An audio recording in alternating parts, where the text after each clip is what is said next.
welcome to Socrates in the City, Oxford edition. Thank you for coming. Thank you for coming. I'm thrilled so many of you could be here from at least 3 continents that I have counted thus far. Anyone here from Asia? So we'll keep it at 3. That's fine. Thank you for being here. This is really such a treat for me, and to interview Walter Hooper, who was secretary to C.S. Lewis and who really has been his editor, literary executor, whether these terms are exactly accurate or not. The point is that he's the man who effectively, once you know the facts, helped put Lewis on the map post-1963. It's hard for us to believe that Lewis might have slipped away into some kind of semi-oblivion, as great as his works are. It's kind of scandalous. And because Walter Hooper, as a very young man, thought it scandalous, he did everything in his power and then some to make sure that didn't happen. So whether the world knows it or not, the world owes him an inestimable debt. So it's just a tremendous joy to get to speak with him during these 3 sessions. We wanted the 3 sessions to look contiguous, so even though they're separated by many years, we tried to look the same. We've dyed our hair in the manner of 14 years ago when we did our first session, and so we'll look reasonably similar, and it could be edited and fool the untrained eye. We last met 7 years ago this very night, and Walter Hooper, in case you know nothing except what I have told you about him, in addition to doing everything that I have just said, he was also ordained as an Anglican priest and was the chaplain of 2 Oxford colleges. He served as assistant rector of the Church of St. Mary Magdalene here in Oxford, and he converted to Catholicism in 1988. We will talk about that, among other things. Please give a very warm Socrates in the City welcome, Oxford edition, to Mr. Walter Hooper.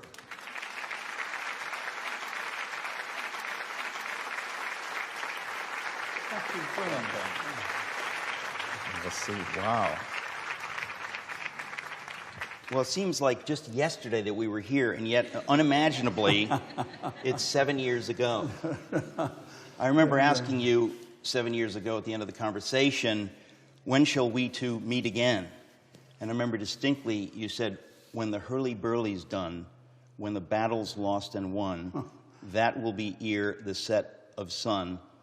All hail Macbeth. I think that's what you said. I don't know why. Thane of Cawdor, Thane of Glamis. You were saying those things. They didn't make sense to me, but I since looked them up, and I still don't understand. But we met 7 years ago this very night, Mr. Hooper, and we were talking about so many things, and I thought it's been such a joy to talk to you for these long sessions. I cannot begin to tell you how grateful I am and how much this is going to mean to so many people to get to hear you, because you often speak, you probably will tonight or tomorrow, to small groups, and you tell these stories, but there's so many who don't get to come to Oxford, who don't get to hear you tell these things. So I said, this is a crime. You have so many fans in America, particularly, but around the world, so thanks for making yourself available for this. I know it's been a sacrifice. I wanted to ask you, yesterday we were talking about how Warnie, Major Lewis, was burning things, many things, significant things. And I know that he'd written you some letters, and I was wondering, did you bring those letters to burn here today? I did, yeah. You did, yeah. You did. We'll get them. We'll end things on a bang. We'll burn Warnie's letters. It's an amazing story, and I don't know that I'll ever get over it, to get the details of how it was that he was actually burning things that we now think of as treasures. We spoke yesterday about the Dark Tower, and all kinds of other things. Were there poems that would have been burned? I think so, yes. I think he was scooping up a great many things, but some things survived because I had been, C.S. Lewis had sent me to Cambridge, this is before the burning, had sent me to Cambridge to clear up his affairs. because he wasn't fit to go back. So this was in 63 when you were The first 63, in yeah. July and No. August. And Yeah. And in August, he sent me over there to deal with his, to sell various books.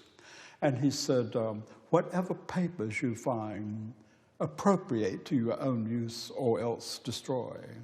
And he wanted anything left in his handwriting, if I didn't want it, to be torn into small pieces. He didn't want people finding manuscripts of his.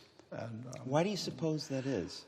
I'm not sure, but I think he had, I think I had mentioned earlier, when I first got to know him, I said, what do you do with your manuscripts?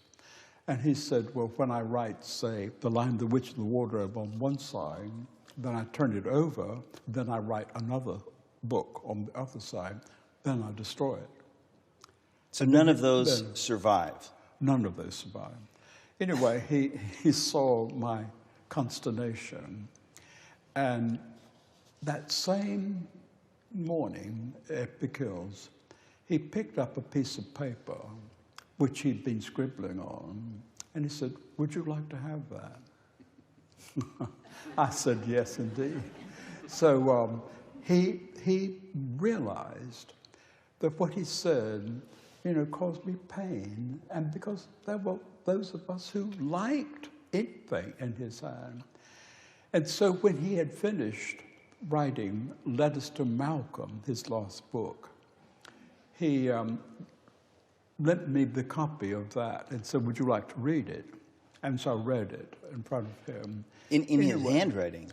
In his handwriting. And then he said, would you like to keep it?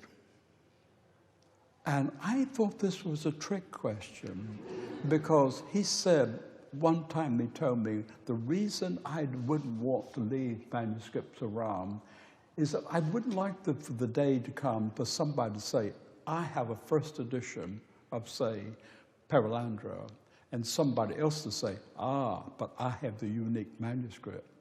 I said, do you remember that conversation? Aren't you afraid I'll do that? He said, no. But can't you just answer a straight question? Would you like to have it? And I said, I remember how Boromir coveted the ring at the end of the first volume of the Tolkien, and I remember how it destroyed him. He said, I expect I know that better than you do, but that's not the question. Why can't you just answer a straight question? Would you like to have it or not? And I said, yes, I would. He said, it takes you a long time to make up your mind, doesn't it? Anyway, then when he sent me to Cambridge, he talked to me, he said, there's a good deal of manuscripts and things over there, but appropriate to your own use, you can have them. But if you don't want them, then destroy them. Do you think it's possible that this being in the middle of 1963, that he had a sense of his own impending death and that he was putting his affairs in order? Well, I think so, yes. He knew that. This is why he had written a short note to warn him when he was in the hospital, when C.S. Lewis was in the hospital, thinking about, he may not last very long. And so he suggested to warn him, one of the things you might do to try to keep the wolf from the door is to collect my letters spirituelle. Yeah. Because he was really worried about what the man would live on. Why do you think he used that French term, letters spirituelle? Because Warney was an authority on France. Oh. And I think he occasionally used things that he would have used, because that would have been a phrase used often in Warney's own works, yeah. I think. Where are most of these handwritten documents, the Lewis documents? I'm assuming that some of them are at the Bodleian here, and that some of them are at the Marion E. Wade Center at Wheaton, Illinois. Well, what the Wade Center has are mainly letters which they've collected, and then they have a number of things given them by Warney, such as his diary. But these papers that were given to me by C.S. Lewis, they're all in the Bodleian Library. When you first came to here to Oxford, I remember a story that you went to, maybe it was the Bodleian, I'm guessing, and you asked for anything by Lewis, but the term you used was Lewis, Louisiana. Yes. Do you remember that story? I don't think it's exactly as I told it. I may have asked for Louisiana, but I think together we worked it out. I worked so long in the Bodleian, over 50 years, and I was always working on Lewis, so people who work there call the readers not by their name, but by the name of the person they're researching. So I'm called Mr. C.S. Lewis when I'm there.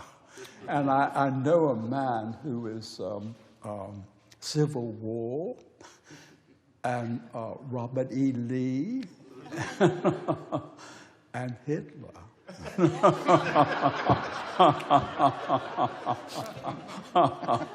Mr. Adolf Hitler? Now, what they have in the Bodleian, they have a very large collection of Lewis's papers. Many of those papers came from the bonfire, and many came from his rooms in Cambridge. And but I think because of you. That's right, yes. Yeah. Well, I just happened to be the right man at the right time. Yeah, it's just a coincidence. Any of us could have done it. But as I heard the story that you went in there, you marched in there and you asked for Louisiana, and I thought that the woman said, yes, cross the Atlantic and make a left. No. That's the joke that I heard, so I don't know. Maybe that's apocryphal. Who cares? Someone actually snorted in the front row. Did you hear that? That's not appropriate. So, okay, so you had your work cut out for you in the 60s. When did you have a sense that this was going to be a long-term thing and that you might stay here for many years? Was that something that you knew fairly soon? I think I did. After about a year, I knew it was for keeps, that it was not, I was not really here just as a tourist any longer. I was here on a mission. You fell into so many different kinds of things. There's so much to do. I know that in the latter part of the 70s, you were involved in making a documentary that most people, I don't think, have seen, involving Peter Ustinov. Tell us about that. How did that come to be? Well, as gradually as time went on and Lewis became, fortunately, better known and was being read by a new audience, but I think the American evangelicals stayed absolutely true to Lewis, and they liked the new books coming out about him. They liked, so because I still felt, and it did work, if I bring out a new book, I force the publishers to bring out 2 of the old ones that they've let go out of print. But anyway, his works found great success with American evangelicals. And it was some of those evangelicals who wanted to make a documentary film, Bob O'Donnell in West Chicago. And it was supported by and paid for by somebody else, you know. Anyway, I was hired to be the presenter and to write the script as well. And they really did work extremely hard. For instance, when we went to Lewis's home in Belfast, the people who owned it allowed us to film inside. So we filmed inside all the places that we talked about, like the Bodleian Library and Magdalen College. You know, they have the choir singing sometimes. So they had spent a lot of money and a lot of time. It was hard for me to both write something to say and memorize it for the next day. So all I was doing was just memorizing what I had written. And, but I remember when we came to the end, They wanted to, it really was the beginning, you know, these things are often backwards. They were beginning to film me just on the stage. I was in a place just outside Belfast, and I say, behind me you can see all these ships and things. Behind me you could see nothing because it was a cloudy day. So they took me out there 3 or 4 times in one day, 3 or 4 times the next day, and I kept saying, behind me you can see. And behind me they could see nothing. So finally they said, we've worked you to death, so we're going to send you home. But we got your words, and we're going to wait for a clear day, and if we ever get a clear day, we'll film it. And we'll say, it would be as though you said behind me, and you do see that. But it was wonderful to be sent home after that. You know. But I wonder if they can put a seascape behind us. They could, if they wanted to. In the post-editing suite. Yeah. Can you do that? Some tall ships? Make that happen. Well, that documentary doesn't seem to me to be well known. I've not seen it. I was looking for it on YouTube. I think that there's a trailer for it, short trailer. But Peter Ustinov, what a great choice. Yes. Did he know of Lewis? No, I don't think he did. I didn't meet him. They hired him for the voice. He doesn't appear in person. Right. You know? Right. Well, I hope that we can find a copy of that and get it reissued, because it's just. Well, it was not just that. They did a second film too, with me interviewing the Inklings. And, which Inklings were alive at that point? Well, the Tolkien had he had died, but I then talked to 2 of his children, and one of them is still living. That's right. Yes. Yeah. Mm-hmm. Here in Oxford. That's right. Yeah. Yes. Mm-hmm. And I've talked to Pauline Baines, who's very, very interesting. And her illustrations have become. It's an interesting thing how that can happen, because yes. I realized when we were talking 7 years ago about the giants in the silver chair, I immediately thought of the Pauline Baines illustrations, and they are really so good. They're apt, which is better than good. They serve the text beautifully, and the way she illustrated Puddleglum, it's a funny thing to think that if she hadn't illustrated Puddleglum, I'm not sure that I would know what Puddleglum looked like. Well, Lewis said this himself. He said, oftentimes I have no description of various things. She is responsible for having given form to these people like Puddleglum. That's a big deal. Yeah. But she herself was very young when she did this. She had already done some work for Tolkien, and that's how Lewis knew about her. Anyway, he hired her to do the first book, The Lion, the Witch, and the Wardrobe. And she told me something very interesting about this book and what could happen to people. She didn't know anything more. She hadn't talked with Lewis about it anymore, just illustrate the book. And she told me that when she was drawing all those pictures of Aslan being tormented by the White Witch and others, she had to rip up her paper because she kept weeping on all of that over the fate of Aslan. It just broke her heart. And so finally, she finished the illustrations and then sent them to Jeffrey Blass, the publishers. And she said about a week after that, still bothered by what had happened to Aslan, it suddenly broke on her. Oh, I know who he is. It's Jesus Christ. And so this is the way you get past the watchful dragons that you mentioned yesterday. You don't want a person to be told, this is Jesus Christ, I want you to see that before you begin this book. No, let it happen to you as it did to her. Mm. And then, so when she actually takes in what Jesus has done for humanity, then it will break upon her this really happened in the real world, and I am one of the beneficiaries of it. Wow, I've certainly not heard that. Now, is she still among us? I don't think so. No, she's not. She died a few years ago. She was a simply wonderful friend. She put a lot into these drawings.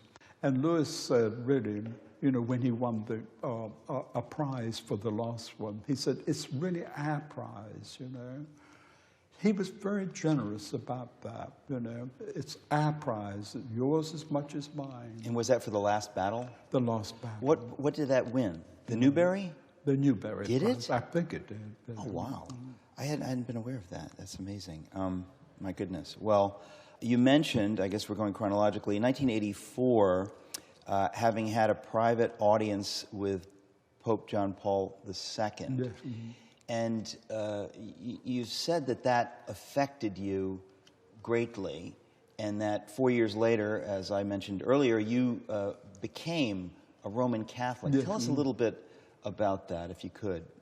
Well, it wasn't really just simply meeting the Pope, though I'm sure that played a part in it.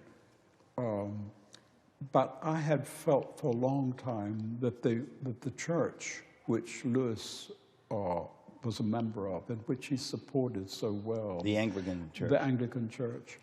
Mere Christianity, the core beliefs of it, I think were passing away from the Anglican Church.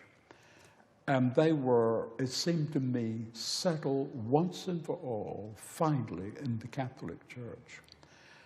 And I particularly wanted a more doctrinal church. I wanted to hear just sin and redemption expressed more often than, you know, the ordination of women. And so I became a Catholic. And I have no backward glance. You know, I'm usually such a sentimental old man. I look back and think, you know, oh, to be that way again. But this didn't happen with me in that case. I was so happy. I wish I had been young enough to jump up and click my heels together. I couldn't. You have to do it for me. You've said at certain points that you believe that Lewis, had he lived, would have similarly crossed the Tiber, to use that term, for similar reasons, that he wouldn't have been able to abide the doctrinal mushiness of the Anglican Church. Yes. Yes, I would say that, and I think he would. I think what he believed about mere Christianity is really found totally in the Catholic Church. Much more as well, but at least that. See, I think he would have become a Pentecostal, No. and I'm sure of it, because in 1988 I did. So, no, it's, I'm teasing you, but it's just interesting to speculate, because Lewis is so beloved by Catholics. I mean, obviously by evangelicals, by so many, but it is interesting that he really has found a huge audience among Catholics. Peter Kraft, whom I'm sure you know, and I know Lewis's biggest fan, so to speak, and promoter, and Tom Howard, our mutual friend Tom Howard, who says hello. But it is interesting to think of that there are so many, and of course Michael Ward, who was with us talking about Lewis. So there's something there. I'm not sure quite what, but there's something there about Lewis and Catholicism, his ability to speak to people who are serious about these doctrines and these old-fashioned things like redemption and sin. Although I would argue, I think, that it's converts to Catholicism, because converts to Catholicism tend to be serious about these things. I think that cradle Catholics tend not to be. So, except perhaps for Alice von Hildebrand, another mutual friend. She says hello as well, but she told me to rebuke you for this relationship you have with this cat. Can you tell us about that? You do have a a cat that plays a central role in things. She's named after the saint in Nárnia. She's Blessed Lucy of Nárnia. And she's means the world to me. But she is one of my 3 cats. The first cat was Urban VIII, named after one of the popes. And then, when he died, I adopted his mother, Claret the Meek. Cats are not generally meek, but she really was. If the Pope was going to canonize cats, he should begin with her. Anyway, then comes Blessed Lucy of Nárnia. And when I went to Nárnia a few years ago to receive a relic... You have to explain... Yeah, there is a place called Nárnia. It's in Umbria. It's 50 miles north of Rome. And this is where C.S. Lewis got the name Nárnia. It was from his classical atlas. And I've been to Nárnia a number of times, and they know a lot about Lewis there. They do. One of their most popular saints is Blessed Lucy of Nárnia, like Lucy Pevensey. She's one of the saints of the Catholic Church, which is incorrupt. Her body is in a glass case. Oh, it's there. But that it is still there. But her clothes, as they said, are not incorrupt. And so the Vatican had to come up and change her Dominican habit. And so they gave a fragment of that, a relic of that, to me and my godson to bring to Oxford to put in the Oxford Oratory. Well, by mentioning how Lewis came up with the name Nárnia, you remind me of something we touched upon last time, the importance of names and words and how they're not, let's see, how can we put this, that there's something more to words than just content. The connotation is as important and sometimes more important than the denotation. Words, sounds summon things other than just facts in our brains. We know that Lewis came up with Aslan. Aslan is the Turkish word for lion. That's right. Many people don't know that, but it's not just that. That's a nice idea, but the idea that it sounds right. What does that mean, that it sounds right? I mean, if he had named Aslan George, or he had named Aslan Bucky, it's just another name, but names have power. What do you think it is about Aslan or Nárnia? Well, Aslan is a beautiful sound. It's short, it's easy to remember, but it doesn't have the familiar sounds like of earthly names like George and Bert. You don't want the king of the beasts to be called Bert or Georgie or Billy Bob. No, Billy Bob, but yeah. it's a What beautiful kind of a thing, Messiah and would most that of us be? have never heard of it, but it's easy to remember Aslan, and it's easy to remember, I think, the other names. Well, this touches on something that our mutual friend, the C.S. Lewis scholar Tom Howard, has written about in his really extraordinary, I think, classic book, Chance or the Dance, or as they say it here, Chance or the Dance. But in that book, he talks about something which is really being challenged, particularly now, especially in America, but around the world. And what he talks about is God's order, and how when you make a statement like, well, Billy Bob wouldn't be right, but Aslan would be right, the assumptions that we bring to that judgment are interesting. Where do we get them from? And it's Tom Howard would say, and I would say, that they're baked in, that we have an instinct for what might seem holy, what might seem noble, what might seem base, vulgar, comedic. Mm-hmm. And in his book, Tom Howard's book, Chance or the Dance, he talks about the borzoi as a dog, that when you see it, it looks like nobility. Mm-hmm. A lion evokes nobility. A hyena or a vulture evoke death, the way they skulk. Yeah. it's interesting to think that Lewis is onto that idea that there's something, that God has put meaning into all things, and that not everything is malleable.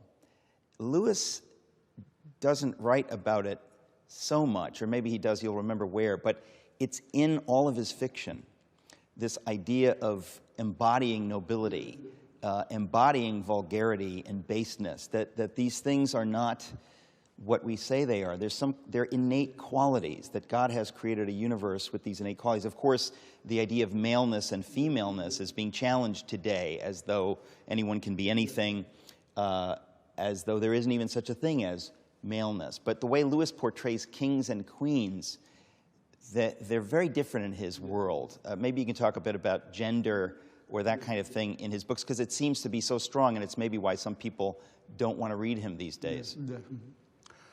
Well, they may not, but there are enough who do. But I think it was natural that he called the king of the beast. The king named the one who rules Nárnia after the king of the beast, lion. You can't have a platypus, you know. But that's, I mean, the funny thing is we know that. Most people would know that, but then you have to say, well, why? And it's just because it's something innate that we know. Platypus, that's very good. That's a great contrast. But he was very, very fond of mice. He really loved the beautiful little quadrupeds. He said that, if you may remember that scene in That Hideous Strength, where after he finished, Ransom had finished his tea, and the crumbs fell on the floor, the cake crumbs. He blew a little whistle, and these mice came out and consumed them. He said, we want to get rid of the crumbs. The mice need food. Why not do that? And so remember, it's the mice who eat the ropes off Aslam to help free him, you know, at the end. So he gives them a very noble purpose. And of course, one of his great characters is Reepicheep. One of the greatest. You know. Yeah, Reepicheep is one of the greatest. We were talking with Michael Ward the other day about Reepicheep at the end of the Dawn Treader, getting into this little coracle and rowing away nobly, beautifully up the standing wave and into Aslan's country. Aslan's own country. One of the most beautiful literary images in the history of literature, I think. And given to a mouse, a noble mouse named Reepicheep. Now, Reepicheep's another one. All these names, I could just talk for days about the names. Reepicheep. Where did he get the name Reepicheep? I think it just sounds exactly right for this noble and martial mouse, you know. So, I mean, he must have just come up with something that sounds exactly right, you know. Well, because Reepicheep, we think of peep, you know, the way mice squeak, peep, Reepicheep. It's the only person I can think of who does the same kind of thing is, of course, Lewis's very dear friend Tolkien. Masterful, and it also has something to do with the idea that both of them had a very deep sense of language and etymology. The idea that Tolkien even invented a language that's very interesting to me. That words, the roots of words, were important to them. The names of giants, I can't remember now. Nimble, I don't remember the name, but the giants' names, they're just perfect. They're not forbidding. They're friendly giants. But I think the difference is they would have known between Tolkien's names and Lewis's names in Nárnia. Nárnia is really supposed to be a special place where you like going. It is not as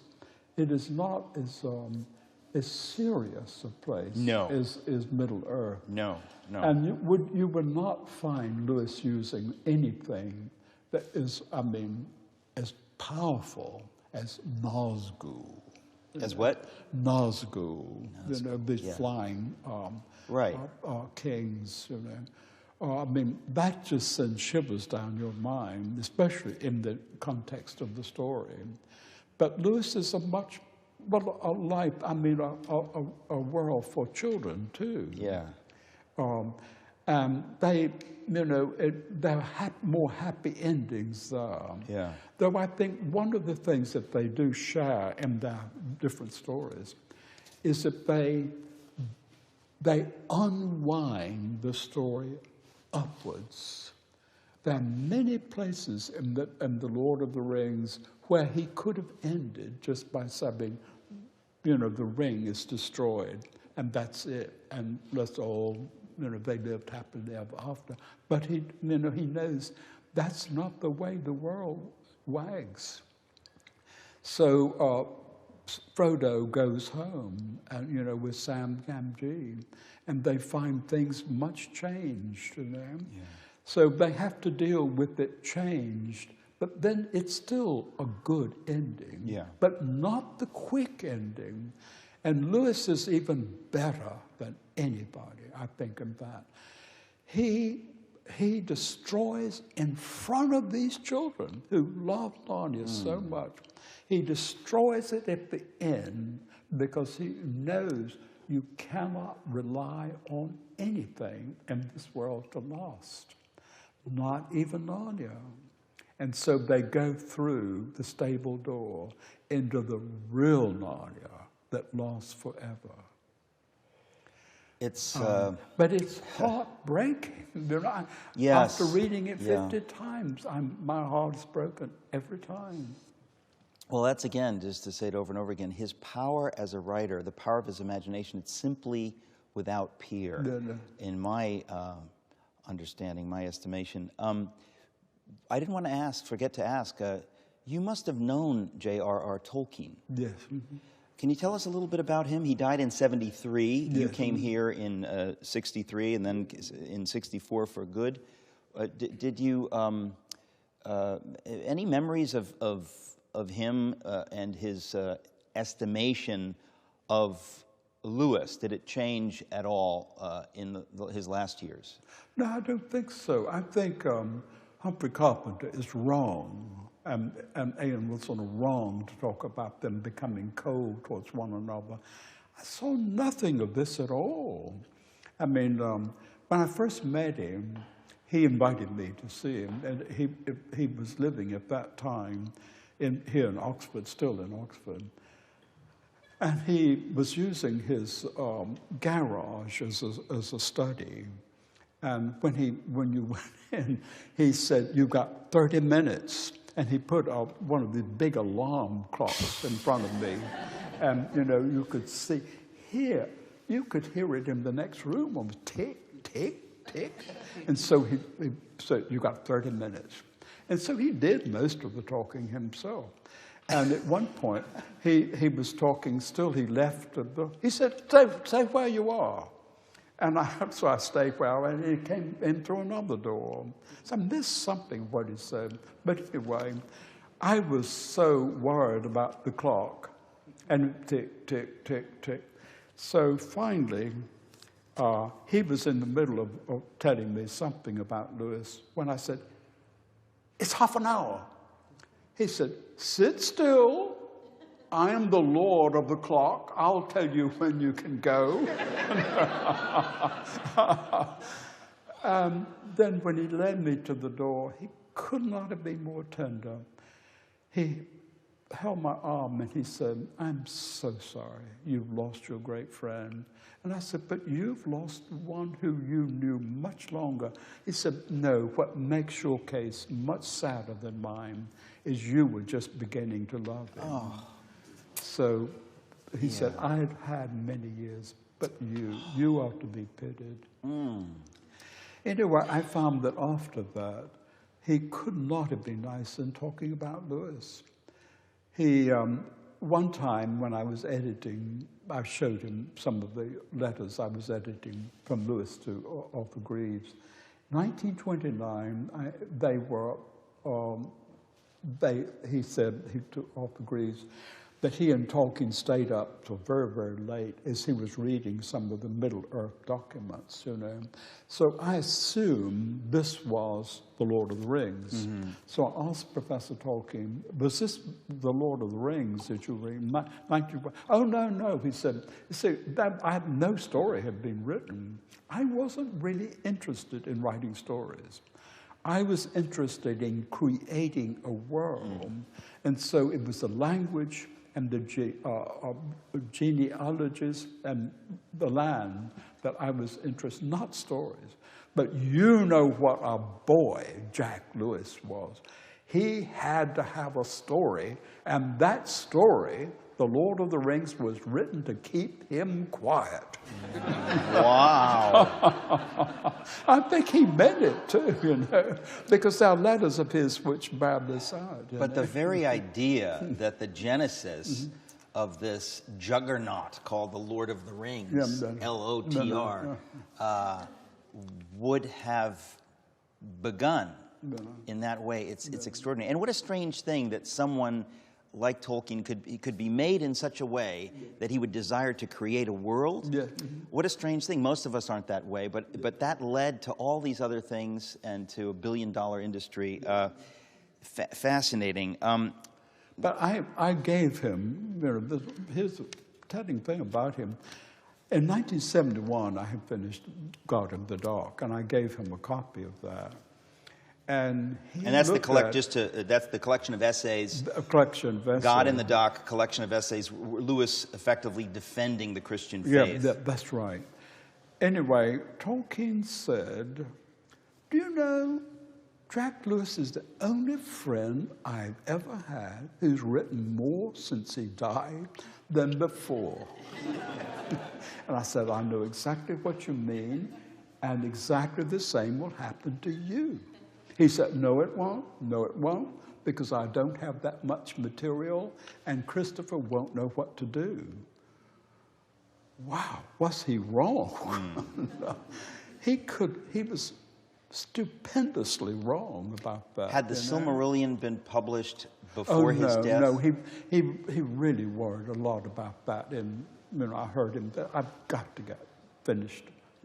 So he really worried about that, but I think he simply was just too old to get out the manuscripts and try to do it. But he loved Lewis very much, and I think he would have been appalled by what others said about this getting cold. In fact, his son, Father John Tolkien, told me that he took his father up after Lewis to see Lewis right before Lewis died. A number of visits he paid up after the kills to see him. And I said to John Tolkien, "Do you know what they talked about?" He said, "I remember they talked about Mallory's Mort d'Arthur and whether trees ever die." Mallory's Mort d'Arthur. That seems just what you'd imagine they would talk about, and whether trees ever die. Yeah. Not in their books, they don't. Remind those of us who don't know who Arthur Greaves was, because you've mentioned him a number of times. This is Lewis's boyhood friend. They met when they were just teenagers. They lived across the road from one another. They built up not only a friendship, but a correspondence, which is one of the longest of all Lewis's correspondence. It was a great pleasure at that time to have somebody who was absolutely on your wavelength that you can correspond with. Did he become, Arthur Greaves, a Christian? He was a Christian already. He was already. Yeah. Well, this brings me to when we mentioned Tolkien. It's not been told often enough, but what happened, Lewis had become somehow a reluctant believer in God, but not a believer in Jesus, not a Christian by any means, but a believer in some kind of God. And it was Tolkien specifically who, on Addison's Walk behind Magdalen College right here, who really led Lewis. Can you tell us a bit about that? Yes, you see, Lewis had become a theist But then something like a year or more later, one of the things that was holding him back for many years was something that happened when he was really about 10 years old. When he was reading the classics for the first time, he noticed that the editors of the classics, like Homer and the Aeneid, assumed that the beliefs of these ancient Greeks were wrong, but that Christianity was right. Well, Lewis himself loved the old myths more than he liked Christianity. And so he concluded Christianity just happens to be the mythology that we've been brought up in. But other mythologies are, in one way, more interesting, like the Norse mythology, he thought more interesting than Christianity.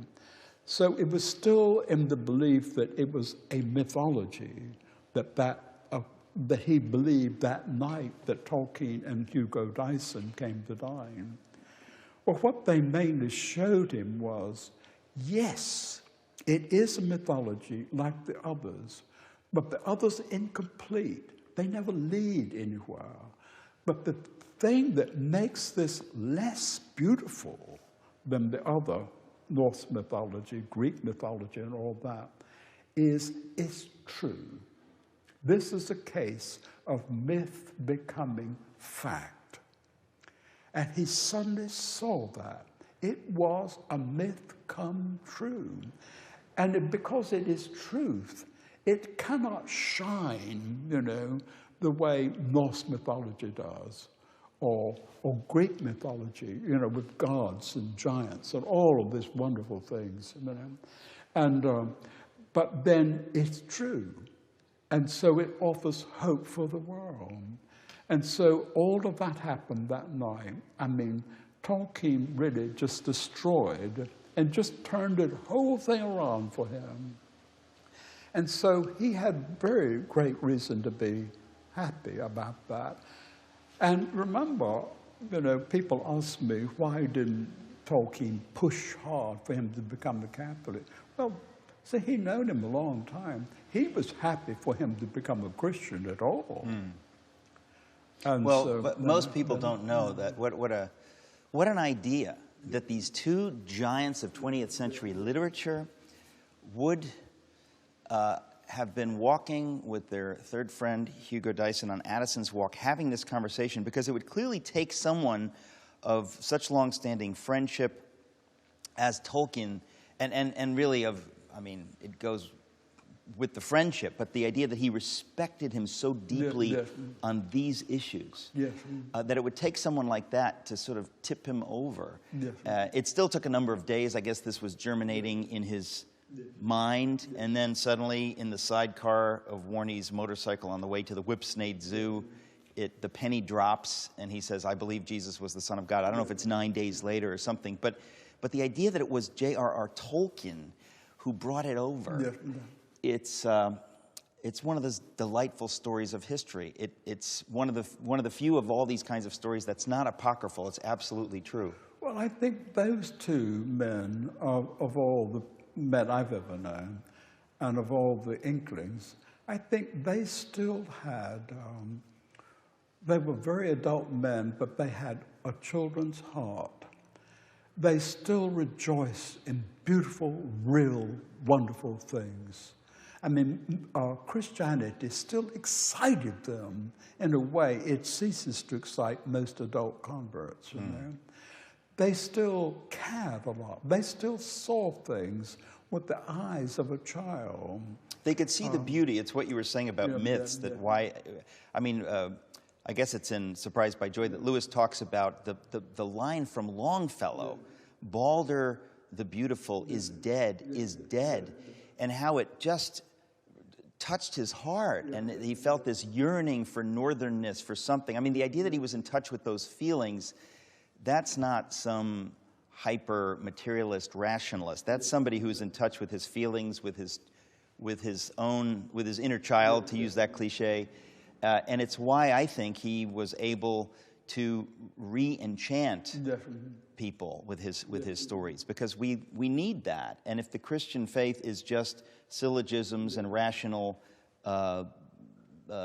theological points, then it's a reduced Christian faith. And I think it's, one of the arguments for a more sacramental, incarnational, liturgical understanding of the Christian faith. I'm not saying specifically Catholic, Definitely. but it's, to me, part of why Lewis is so multidimensional, because he can write, on the one hand, simple apologetics, but then he can give us the other side, the stained glass and the beauty and the statuary. So, well, I wanted, before we finish, just to go back to Lewis's use of language and how he could use words and come up with words. You were saying earlier that in the Nárnia books, it was mainly for children, so he wanted to be this delightful, wonderful world, and so he didn't create anything too horrific or forbidding or malevolent. I mean, the White Witch is malevolent enough, but in the Space Trilogy, he does. And there are things in that hideous strength which are chilling. There are things in the other two books that are chilling, really chilling. And I thought that's not often talked about, how Lewis was able to create evil, not to create evil, but to create a semblance of evil. And his choice of names in, is it Paralandra or Out of the Silent Planet, where they see the Sorns? That's Out of the Silent Planet. Out of the Silent Planet.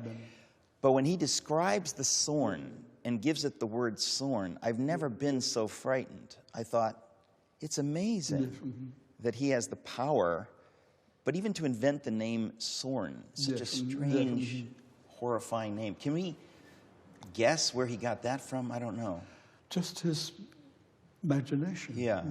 Yeah, I guess sometimes you do that. Fifiltrigi as well. What's that? Fifiltrigi is one of the three, the three species there. It's pronounced Fifiltrigi? Fifiltrigi. Now I can die, because I've always wondered. Fifiltrigi. Yeah, yes, that's right. Fifiltrigi.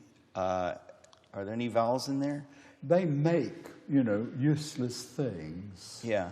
I said, what kind of useless things would you think they would make? He said, back scratchers. Lewis said this. So you heard Lewis pronounce the word Fifiltrigi. Yeah, yes. Well, there you have it, the horse's mouth. That is amazing.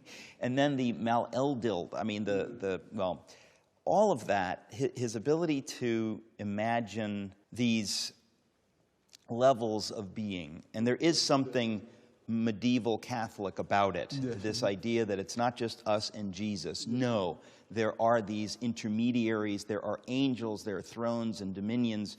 He creates that in the world, specifically of Paralandra. And it's very compelling and very beautiful. And I have to say that for me, that helps me understand and imagine my faith better.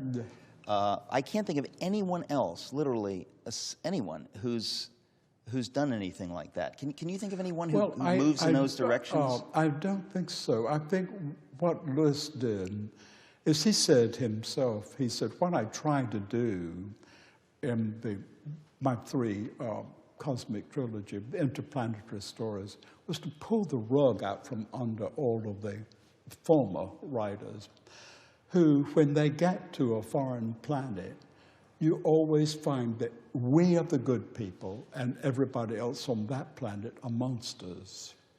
But in his case, he reversed it. We really turn out to be sort of the monsters because they are planets filled with unfallen being.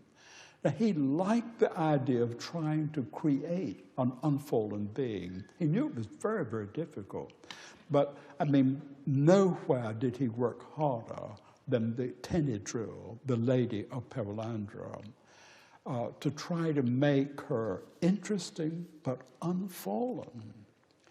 It's an accomplishment absolutely unparalleled in literature. I cannot think. This is why it seems to me to say that Lewis doesn't get his due is a great understatement. I mean, he has done some things to create. I mean, there are a number of literary images and images that he creates that are peerless. The idea of the floating islands, to do that plausibly, the idea of creating these characters, the Sorns, the Fiffeltrigge, Gesundheit. Just masterful, absolutely masterful, and yet it goes so far beyond that. He's doing things that to create an unfallen world and to try to pull that off in a way that doesn't make them sound boring. I mean, even Dante couldn't make the Paradiso interesting, or a tenth as interesting as the Inferno. It's very difficult to portray goodness in a way that's interesting. The idea that Lewis could begin to pull it off, you know, puts him in the first rank. I've never heard of anything like it, and I think the world should read Paralandra, as I say, alongside the greatest works in the canon. Well, he was aware that it's very hard to create good characters. And he discusses this in his preface to Paradise Lost. Why is it so difficult to create good characters? Simply because the bad characters survive in us. All we have to do to create a bad character, he said, is let loose from our own souls and bodies all the itching and horrible thoughts that that in us waiting, you know, just to get out.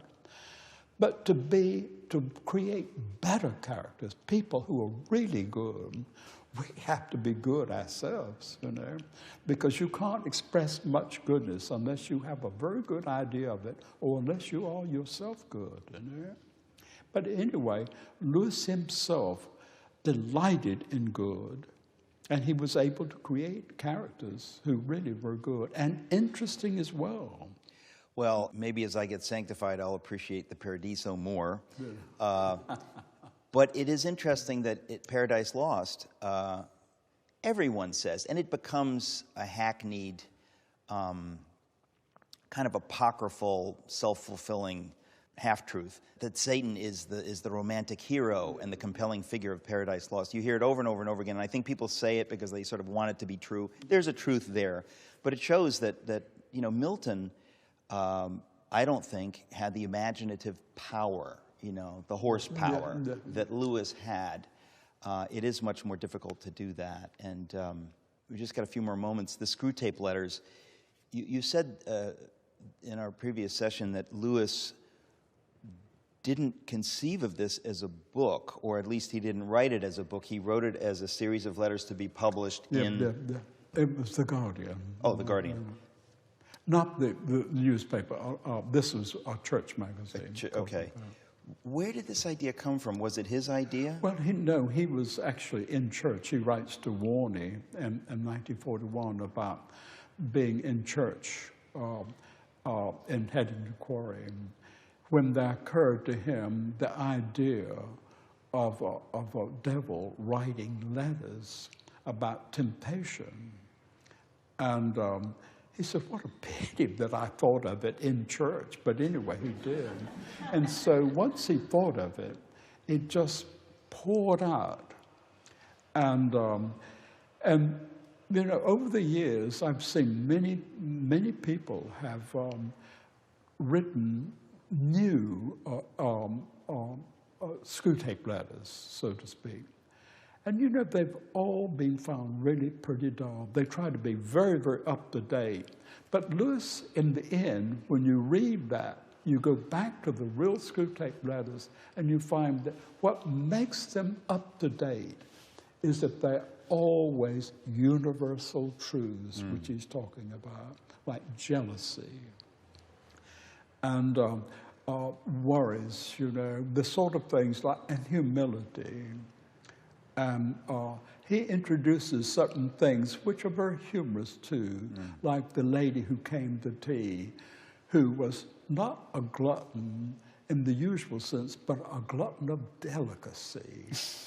And I remember Lewis's sort of sister, Lady Dunbar, saying, when we saw that on stage, she said, "Oh, I remember the woman who came to tea and said, oh no, that's far too much. All I want is just a tiny wee bit of taste. No, that's far too much butter. No, it's just a little tiny bit."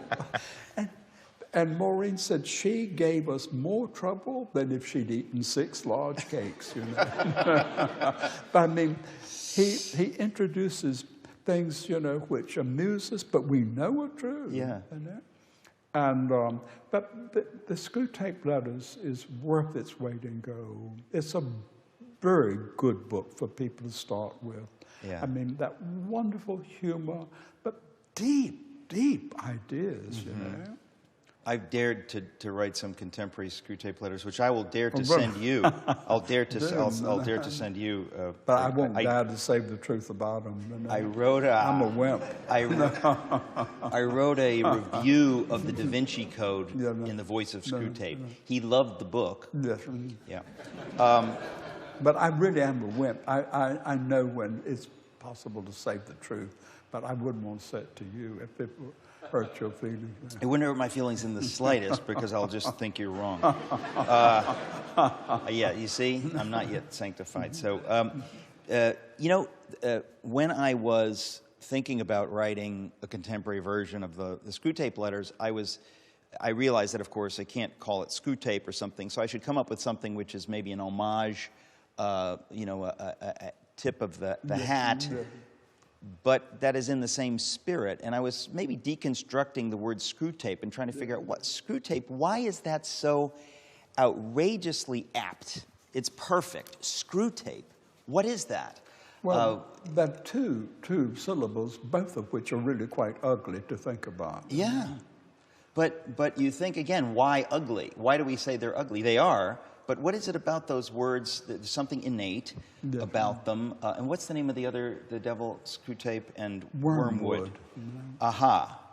Aha. Well, yes. Wormwood and gold. He didn't make up Wormwood because that was already a word. But you just reminded me of something. I came up with this. I don't know if anyone's come up with this. As I was deconstructing Wormwood and Screwtape and thinking about these words, I realized that Screwtape and Wormwood, we think of a tapeworm and a wood screw. Yes. There's nothing more horrific than a tapeworm, you know, and a wood screw. That's obviously just a screw. But I thought Wormwood, Screwtape, the idea that they could be broken apart into tapeworm, that's perfect Lewis. The idea that he would want you to on this deeper atmospheric level, maybe not be thinking consciously of a tapeworm, but screw tape. Why tape? And then wormwood, the presence of the word wormwood, the worm would probably on a subconscious level that you'll tie it together with screw tape, wormwood, screw tape, wormwood. The idea that he was thinking on those levels, I just find, I would have to say, unique. Well, he enjoyed, I think, when he was writing it. But he said afterwards, he said almost by the time I got to the end, I was almost suffocated by, you know, the story itself about the devils, you know. He said, you know, I mean, it's not something you really enjoy thinking about, you know, putting everything in reverse. So what actually lifted his spirits was occasionally, you see, they talk about the enemy, that's God. And Screwtape, for instance, points out to Wormwood, don't be foolish, he said. We are not the ones who create pleasures. The enemy is the only one who can create a pleasure. What we do is to turn it around, twist it, so it ceases to be a pleasure. But we can't create anything good. He does that. But anyway, put himself in the mind of a devil, he said, almost suffocated me before it was over. Yeah, he certainly didn't write a sequel. No, he did write Screwtape Proposes a Toast, Yeah, but yeah. that was all he had to say about it. He wrote enough about that, I think. You don't want more of that. I don't. No. I have to say, I even found it hard to read Screwtape just because it is like that. After about half, it becomes a little difficult. But I'm sure his publisher wished he'd written a sequel. I think so. I'm only guessing. But he knew when to stop, as well as so many children still write to him asking for more Narnian stories. And he says there are only 2 times you can stop something: before everybody is tired of it, and the second one is after they're tired of it. Yeah. Maybe one final question or two here, but do you have any sense of how he wrote? Did he write quickly? I think of something like The Great Divorce. The Great Divorce, we haven't spoken about that. Definitely one of his best books, one of his shortest. Spectacular, classic book. Is it the kind of thing that he would have written over the course of a couple of weeks or over the course of a year? Any idea about that? No, I think more like weeks. Lewis said, I think this was partly how he could write so well. He always wrote, he knew about fountain pens, and he'd used one as a young man, but he didn't use those now. I mean, at the end of his life. He didn't use what? He didn't use fountain pens. He didn't? He liked a nib pen. You dip it in ink. Oh, right. And you dip it in ink, and then you write about 4 or 5 words, and then you have to dip it again. So you email or say, oh, that's too long. No, he said, it's important, because you have to think about what you're going to say next. And he said, always in my writing, I never wrote without whispering every word aloud, because it's as important to please the ear as it is the eye. And he said, but when I write, I partly create the story as I go along, because I don't know what I mean till I see what I've said. And I think that sums up what his writing skill. I don't know what I mean till I see what I've said. It makes me want to buy a nib pen. Yeah. Do they still sell them? Probably They in Oxford, do they might. in law courts. So the last ones I bought in London at the law courts. At the law courts in London? Yeah, because the man who sold them to me said, I don't believe that I should obey any law that is signed with a biro pen. If it's not signed with ink, I won't obey it. And I can find out which laws are signed by a biro, but I don't keep them. All right. Well, it's just been so wonderful to have this time with you, and we're really grateful to want to take up any more of your time. But I guess just maybe can ask you, as we go, what you've done so much over the course of now 50 years. Can that be? It's 50 years that you've been doing this. More. How do you want to be remembered? I mean, so many people are indebted to you. They'll never know you except if they watch this or if they've had the privilege of meeting you. Or, but how do you see yourself? That's a really un-English kind of question, but I'm an American, so I can dare to ask it. I sort of asked, somebody asked the question a little bit ahead of you. A few years ago, I went to Bratislava in Slovakia to the C.S. Lewis High School. I'm thrilled to know that it was there. And these people were wonderful. They were recovering from communism. They loved C.S. Lewis's writings. And that's C.S. Lewis High School. And they've sacrificed so much, the adults as well as the children. Anyway, I stayed there for several days. I gave some talks, but then they like to ask questions.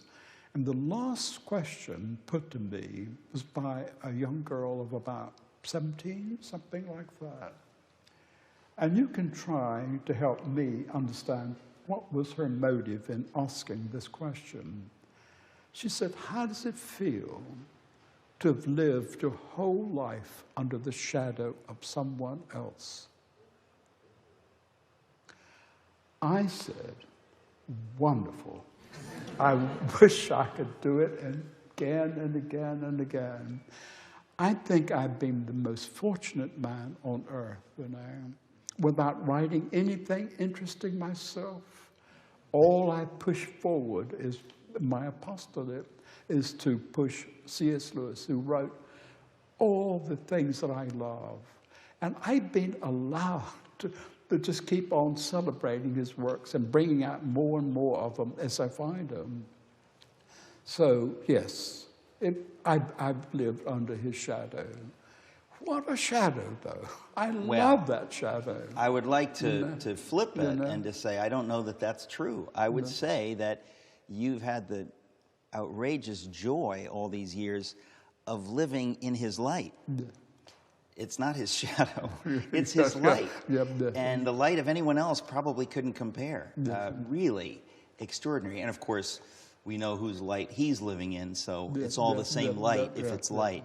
But you have done such a service in sharing the light and reflecting the light, all of which is reflected in this world. But we're really grateful to you, but I'm particularly grateful to you for the time that we've had. This has been, as I said earlier, a dream for me to have this time to talk with you, because I feel this is so important.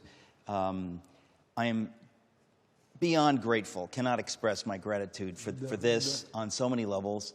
Thank you for sharing yourself so freely and tremendously generously. We see it, we appreciate it. So folks, maybe a final, extremely warm round of applause.